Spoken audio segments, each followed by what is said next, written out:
مجھے اندازہ ہوا کہ میری اپنی ایم فل تھیسس کو اگر اب میں کرٹیسائز کروں تو ویسے ریجیکٹ کر دوں.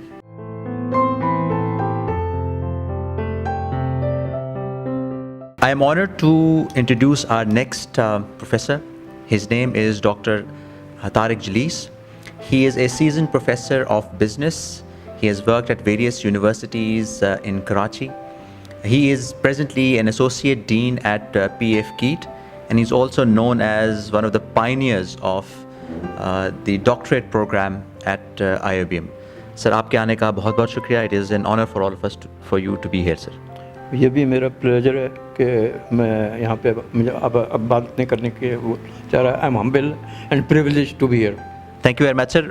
جیسا کہ آپ کو پتہ ہے سر، ریسرچ ٹو لیڈرشپ کا جو یہ سیریز ہے، یہ ریسرچ جو کہ ویریس فیلڈز میں کی گئی ہے، وہ ہمارے آڈینس کے لیے آسان الفاظ میں سمجھانے کا، ان کو بتانے کا ایک طریقہ ہے. آپ سے ریکویسٹ یہی ہے کہ اپنی ریسرچ کے بارے میں ہم سے کچھ چیزیں شیئر کریں اور ہمیں بتائیں کہ آپ کی انسپریشن کیا تھی جس کے لیے آپ نے یہ ریسرچ انڈرٹیک کی. اوکے، ابھی ایک میرا آرٹیکل فرانسس ٹیلر میں پبلش ہوا ہے کوگنیٹ مینجمنٹ کے نام سے، اور اس کی ایک ریکوائرمنٹ یہ بھی ہے کہ وہ کہلاتے ہیں کہ پبلک سروس میسج. ایک پیراگراف آپ کو پبلک سروس میسج کے بارے میں لکھنا ہے، اور اس پبلک سروس میسج میں ایگزیکٹلی وہی چیز لکھنی ہے جو کہ آپ ہم سے پوچھ رہے ہیں، کہ اپنی ٹیکنیکل چیز کو آڈینس کو آسان اردو میں سمجھاؤ تاکہ آپ کی جو آڈینس ہے وہ بڑھ سکے. تو anyway, coming back to my thesis, تو میرے مین تھیم تھی کہ کانٹرفیٹ لگژری پروڈکٹ. اس کے حوالے سے کنزیومرز کا ایٹیٹیوڈ اور بیہیویئر کیا ہے. اس کے اندر 3 بڑے فیکٹرز لیے گئے تھے، جس کے اندر سب فیکٹرز بھی تھے. مین جو کنٹریبیوشن میری پی ایچ ڈی تھیسس کا تھا وہ یہ تھا کہ جو میں نے اپنی تھیوری، جو کنسیپچل فریم ورک بلڈ کیا تھا، that was based on theory of reason action and theory of plant behaviour. اچھا، اتفاق سے اس کے اندر تھیوریز کے اندر اسپیسیفکلی یہ کہا جاتا ہے کہ جو فشبی نے، جس نے اس کو ڈیولپ کیا تھا، اس نے 2 چیزیں ایڈمٹ کی تھیں.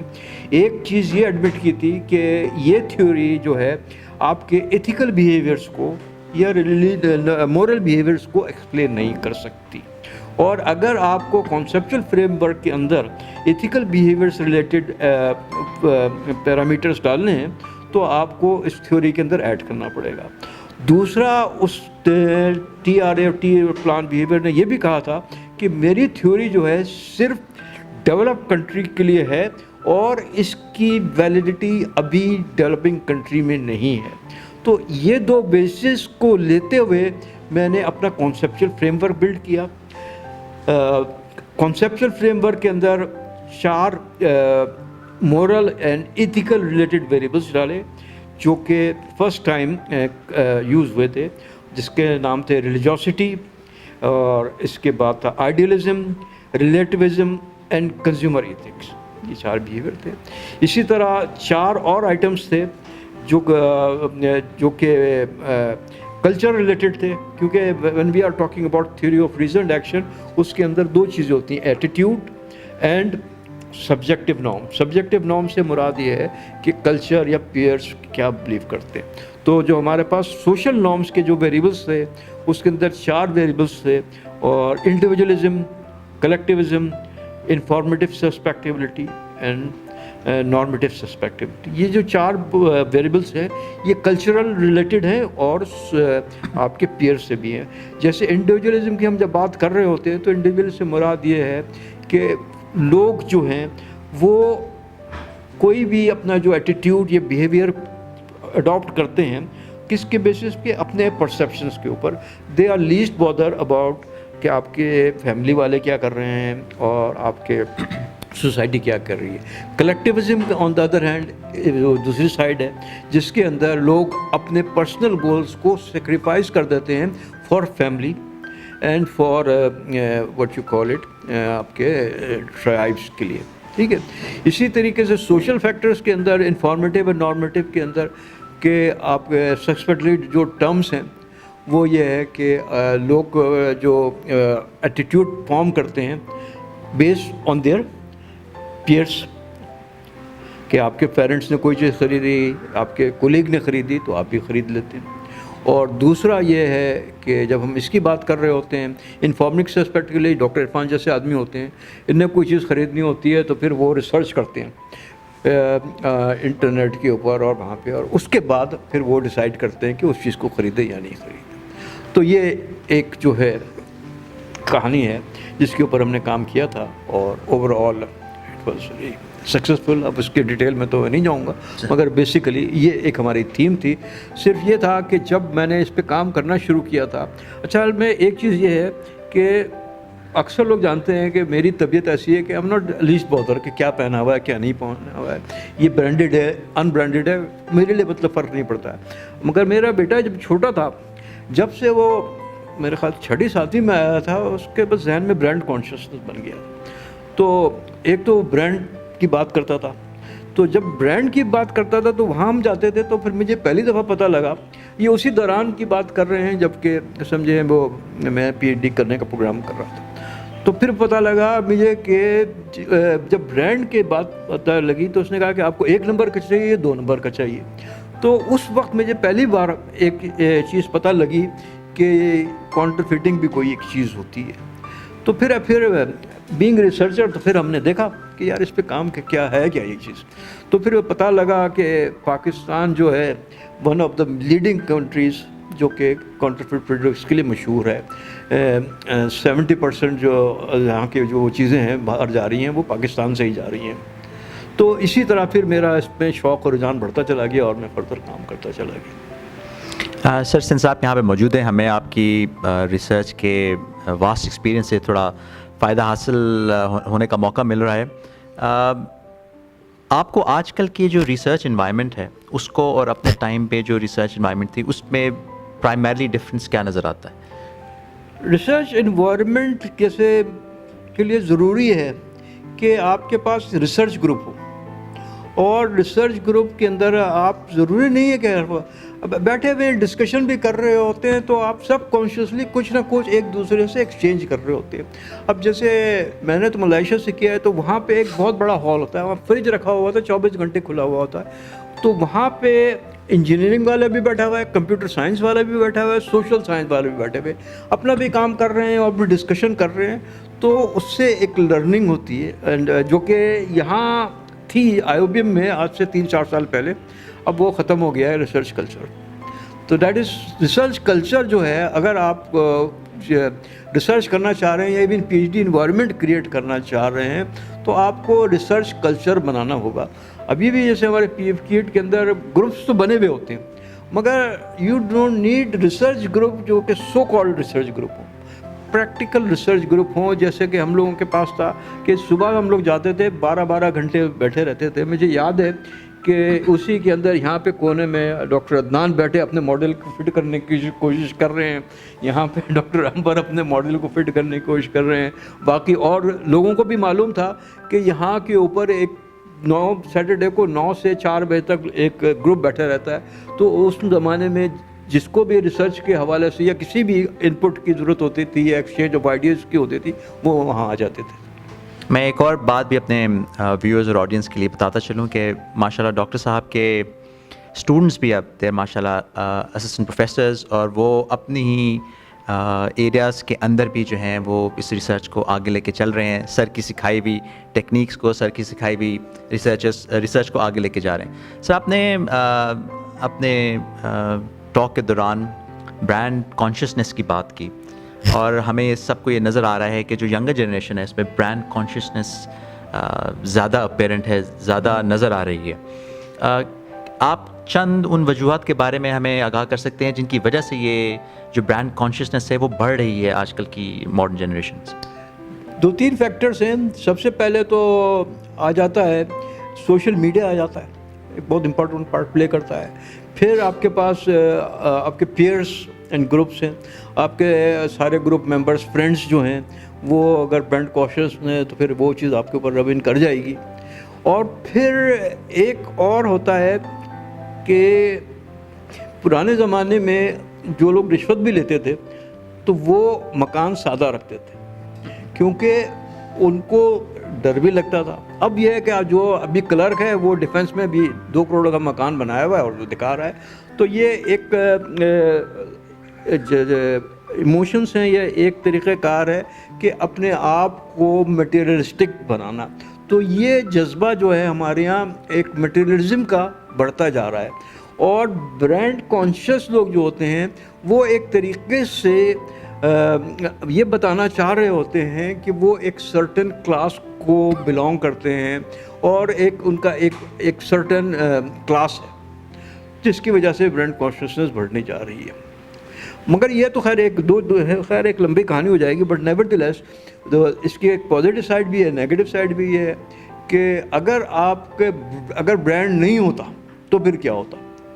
پھر یہ ہوتا کہ آپ کے پاس چیزیں برانڈز نہیں ہوتی. اب برانڈ کے وجہ سے ایک لفظ ہوتا ہے انوالومنٹ ان ڈیسیجن میکنگ. اب میں کوئی بھی چیز خریدنا چاہ رہا ہوں تو برانڈ مجھے خود میسیج دے گا کہ یہ کس کلاس کو بلانگ کرتا ہے, یہ میں لوں یا نہیں لوں. تو یہ ایک ڈیسیجن میکنگ کے اندر آپ کو ہیلپ بھی کر دیتی ہے. سر, آپ کی ریسرچ سنس کاؤنٹرفٹ لگژری پروڈکٹس کے بارے میں تھی. آپ کی ریسرچ کے مطابق کیا ٹرینڈ پایا جاتا ہے ماڈرن کمیونٹیز میں کاؤنٹرفٹ پروڈکٹس کو بائی کرنے کا, یا ابھی بھی لوگ لگژری برانڈس کو ہی پریفر کرتے ہیں؟ اچھا, نہیں دیکھیں, کاؤنٹرفٹ پروڈکٹس تو لگژری کی بھی ہو سکتی ہے اور اس کی بھی ہوتی ہے, مگر عام طور پہ کاؤنٹرفٹس ان چیزوں کے لیے بنتی ہے جو کہ مہنگی ہوتی ہے. اگر کوئی چیز سستی ہے تو اس کے لیے ضرورت ہی نہیں ہے, ٹھیک ہے نا. تو کیونکہ یہ لگژری کی ہم بات کرتے ہیں, ایک لفظ مارکیٹنگ میں آپ نے سنا ہوگا اور باقی اسنوبش اپیل, اپنے آپ کو ایک سرٹن اس سے وہ کرنا. تو ویسے تو خیر کاؤنٹرفٹ پروڈکٹس دوسرے نان لگژری آئٹمس کے بھی ہوتے ہیں مگر مہنگی پروڈکٹس کے ہوتے ہیں. اور بات یہ ہے کہ 70% 80% لوگ جو ہیں یہاں پہ خرید رہے ہیں وہ. تو اب یہ ہے کہ کیونکہ یہ کلچر یہی ہے تو جو لوگ افورڈ نہیں کر سکتے ہیں پھر وہ کیا کرتے ہیں کہ وہ اس کے سے جو ہوتے ہیں کاؤنٹرفٹ پروڈکٹ لے لیتے ہیں. اور یہ ریسرچ کے اندر ڈاکومنٹری ایویڈنس تو نہیں ہے, مگر جیسے کہ ہم گل احمد کے پاس جاتے ہیں یا ان کے پاس جاتے ہیں, وہ خود ہی بتا رہے ہوتے ہیں کہ 1 نمبر 2 نمبر 3 نمبر. تو بہت سے جو ریسرچرس ہیں ان کا اوپینین یہ ہے کہ ایون کاؤنٹرفٹ پروڈکٹس جو ہیں وہ مین اپنے برانڈ والے خود ہی بنا رہے ہوتے ہیں. ایک مارکیٹنگ کا کانسیپٹ ہوتا ہے which is known as a flanking concept. Flanking concept کیا ہوتا ہے کہ آپ نے اگر دیکھا ہوگا انڈین مووی میں ایک بھائی جا رہا ہے اور اس کے ساتھ ایک رائٹ کے اوپر آدمی ہے اور ایک لیفٹ کے اوپر ایک آدمی ہے, اور اس کا مقصد یہ ہوتا ہے کہ اس کو اٹیک نہیں کر سکے. تو مارکیٹنگ کے اندر بھی جو فلینکنگ کانسیپٹ یہ ہوتا ہے کہ آپ اپنی مین پروڈکٹ کو بچانے کے لیے دوسرے برانڈس سب برانڈس کریٹ کر لیتے ہیں, ٹھیک ہے. جینین طریقہ تو یہ ہے سب اپنے فلینکنگ کے اندر جو کہ ٹیکسٹ بکس والوں نے اپنایا ہوا ہے کہ آپ کے پاس جو پاکستان ہے یا ڈیولپنگ کنٹریز ہیں ان کے اندر آپ نے لو کاسٹ کے اوپر بکس دی ہوئی ہیں تاکہ لوگ کاؤنٹرفٹ کی طرف نہیں جائیں اور ان کا رجحان جو ہے آپ کے پاس جینین برانڈ کی طرف ہو جائے, ٹھیک ہے. تو اسی طریقے سے جب ہم فیبرکس کی بات کر رہے ہوتے ہیں یا اس کی بات کر رہے ہوتے ہیں اس کے اندر بھی وہ لوگ بعض ایک جو اچھی کمپنیز ہوتی ہیں لو اینڈ پروڈکٹس بھی بناتی ہیں تاکہ اپنے اس کو پروڈکٹ کرنے کے لیے.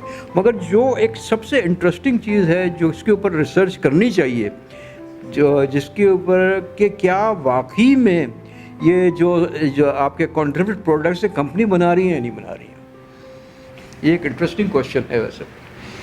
سر تھینک یو ویری مچ. میں آخر میں آپ سے بس یہ پوچھنا چاہوں گا کہ سر آپ کی ریسرچ کو لے کے آپ کیا سمجھتے ہیں. ایک تو ایریا آپ نے لاسٹ کویشچن میں بتاتے ہوئے سالو کر دیا کہ whether these big brands they make their own counterfeit products اور ناٹ.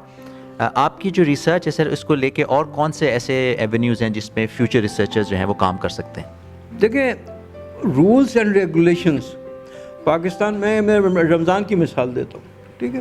کہتے ہیں جی آپ نے چائے کی اور شکر کی جو قیمت ہے وہ یہ مقرر کر دی، مگر کیا مارکیٹ میں اس پرائس پہ مل رہی ہوتی ہے؟ نہیں. ٹھیک ہے.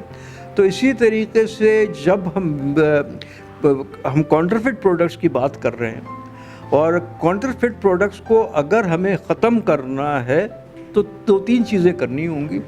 فرام کنزیومر پرسپیکٹیو یہ ہے کہ لوگوں کو یہ بتانا ہے کہ اگر آپ برانڈ خرید رہے ہیں تو اس کا مقصد یہ نہیں ہونا چاہیے کہ آپ اپنے آپ کو بہتر دکھانا چاہ رہے ہیں، بلکہ آپ کا مقصد یہ ہونا چاہیے کہ آپ اگر کوئی برانڈ خرید رہے ہیں تو آپ کو کوالٹی پروڈکٹ مل رہی ہے، اس کا مقصد یہ ہونا چاہیے. پھر اسی طریقے سے مارکیٹرز جو ہیں اس کی ڈیمانڈ ختم کریں، اور اس کے ڈرام ختم کرنے کا طریقہ کار یہ ہوتا ہے، جیسے کہ میں نے ایک مثال دی کہ فلینکنگ پروڈکٹس بنائے، جیسے کہ تو یہ بنانا شروع کر دیں. تو یہ 2-3 چیزیں ہیں جس کے اوپر فردر کام کرنے کی ضرورت ہے کہ ڈیمانڈ ختم کی جائے اور لوگوں کو شعور دیا جائے کہ میٹیریلزم اینڈ لگژریزم کوئی چیز نہیں ہوتی. اپنی ریسرچ جرنی کے بارے میں ہمیں بتائیں، انسپریشن سے لے کے وہ کیا مشکلات، وہ کون سی آسانیاں جو آپ کی ریسرچ جرنی کے اندر آئیں؟ دس ول ایگزیکٹلی یہ میں جب آپ کو بتایا کہ میں نے پی ایچ ڈی کیوں کیا. 2005 میں ہم نے ایم فل کیا تھا، اور ہم اپنے آپ کو بہت بڑا چیمپئن سمجھتے تھے، بہت زبردست چیمپئن، کہ بھائی بہت کچھ آتا ہے ہم کو. اچھا اس زمانے میں ہم ایس پی ایس یوز بھی نہیں کرتے، ایکسل کے اوپر وہ کیا کرتے تھے. اچھا میں اور خالدی صاحب 2005 میں فرسٹ انٹرنیشنل کانفرنس میں گئے، اور اس زمانے میں وہاں کے اوپر ہمارے یہاں پی ایف کیٹ میں بڑا اچھا ریسرچ کا کلچر تھا. وہاں جا کے جب میں نے کانفرنس میں انٹرنیشنل کانفرنس میں گیا تو میری تو آنکھ کھلی رہ گئی. میں نے کہا یار یہ تو میں اپنے آپ کو بہت بڑا چیمپئن سمجھتا تھا، میں تو یہ کنویں کا مینڈک ہوں. اچھا پھر اپنے میں ایم فل تھیسس کو بہت زبردست سمجھتا تھا، تو میں نے اپنے سپروائزر کو بھیج دی وہ کہ یار اس پہ کمنٹ دے دو. میرا سپروائزر بہت ہی ڈیسنٹ آدمی تھا، اس نے جواب نہیں دیا. مگر جب میں نے 2-3 مہینے اس کے ساتھ کام کرنا شروع کیا تو پھر مجھے اندازہ ہوا کہ میری اپنی ایم فل تھیسس کو اگر اب میں کرٹیسائز کروں تو ویسے ریجیکٹ کر دوں. تو پھر دوسرا یہ کہ پوائنٹ یہ تھا کہ if you want to be affiliated with academia, کیونکہ میں تو آلریڈی کارپوریٹ ورلڈ میں 25-30 سال کام کر چکا تھا، اور تو آپ کو یہ تعلیم تو لینی پڑے گی. تو پھر میں نے پہلے ایم فل کیا، پھر ایم فل کرنے کے بعد پی ایچ ڈی کیا. اور پرہیپس ون آف دا، جو اکثر لوگ کہتے ہیں میری بہت زیادہ عمر ہو گئی ہے، تو میں ان لوگوں سے کہتا ہوں کہ بھائی میں نے بھی تو 60 سال کی عمر میں شروع کیا تھا، آپ لوگ بھی کر دیں. تو کبھی بھی it's never too late to learn. Since آپ نے پی ایچ ڈی باہر سے کی ہے، آپ کے اوپینین میں جو پاکستان میں بھی ریسرچ شروع ہوئی ہے، ویریس یونیورسٹیز کرا رہے ہیں، کیا ہم اس لیول پہ پہنچ چکے ہیں کہ جسے ہم کہہ سکتے ہیں کہ ہم بھی ایسی ریسرچ کر رہے ہیں جس کا بڑا پازیٹیو امپیکٹ پڑ رہا ہے؟ اصل میں جب ہم باہر کی بات کر رہے ہوتے ہیں تو وہاں پہ جو سپروائزرز ہوتے ہیں وہ آلریڈی پی ایچ ڈی کرنے کے بعد آلریڈی 8-10 کو سپروائز کرا چکے ہوتے ہیں، 15-20-25 پیپر ان کے پبلش ہو چکے ہوتے ہیں. اور ساری مینجمنٹ سائنس، سوشل سائنس کے اندر آپ کی لرننگ اینڈ ویلیو ایڈیشن جو ہوتی ہے ریسرچ سے ہوتی ہے اور آپ کے سپروائز کرنے سے ہوتی ہے. جب بھی آپ ایک سپروائز کر رہے ہوتے ہیں تو you learn some thing new. یہاں کے اوپر ایک تو یہ ہے کہ جو سپروائزر ٹو سپروائزر ویری کرتا ہے. سپروائزر بہت ایسے ہیں جو نئی چیز سیکھنا نہیں چاہتے، ان لوگوں نے جو پرانی چیزیں سیکھی ہوئی تھیں، ریگریشن انالیسس کیے ہوئے تھے، وہ اسی کے اوپر کرا رہے ہیں، اور نئے وہ آ رہے ہیں، وہ سافٹ ویئر وغیرہ نہیں یوز کر رہے ہیں. مگر اصل اینڈ آف دا ڈے یہ ہوتا ہے کہ انڈیویجول اپنے اندر جو اسٹوڈنٹ ہے وہ کیا ویلیو ایڈیشن کرتا ہے. 2-4 آدمی باہر سے کے بھی لے لیں، ان چاروں کے اندر آپ کو فرق نظر آئے گا. جس نے ویلیو ایڈیشن زیادہ کی ہوگی وہ زیادہ آپ کو بہتر نظر آئے گا، جس نے نہیں کی. اسی طرح 4 آپ لوکل بھی لے لیں، چاہے آئی بی ایم کے لے لیں، پی ایف کے لے لیں، ان میں جس انڈیویجول نے زیادہ ویلیو ایڈیشن کی ہے وہ آپ کو نظر آ جائے گی. اور جو آپ کے اندر جیسے ڈاکٹر عرفان ہیں اور سینئر لوگ ہیں, یہ صرف 10-15 منٹ بات کرتے ہیں ان پی ایچ ڈی سے, اور دے کین اسیس کر لیتے ہیں لوگ کہ اس کے اندر ڈیپتھ کتنی ہے اور اس نے کتنی ویلیو ایڈیشن کی ہے. اینڈ آف دا ڈے میرا ایمفیسائز یہی ہے کہ آپ کتنی ویلیو ایڈیشن کرتے ہیں, وہ آپ کو ڈفرینشیٹ کرتا ہے from other P H D. Dr. Saab, thank you very much for being with us. We stand educated a lot of things, especially your insight on research, your PhD thesis as well. Sir, آپ کے آنے کا بہت بہت شکریہ.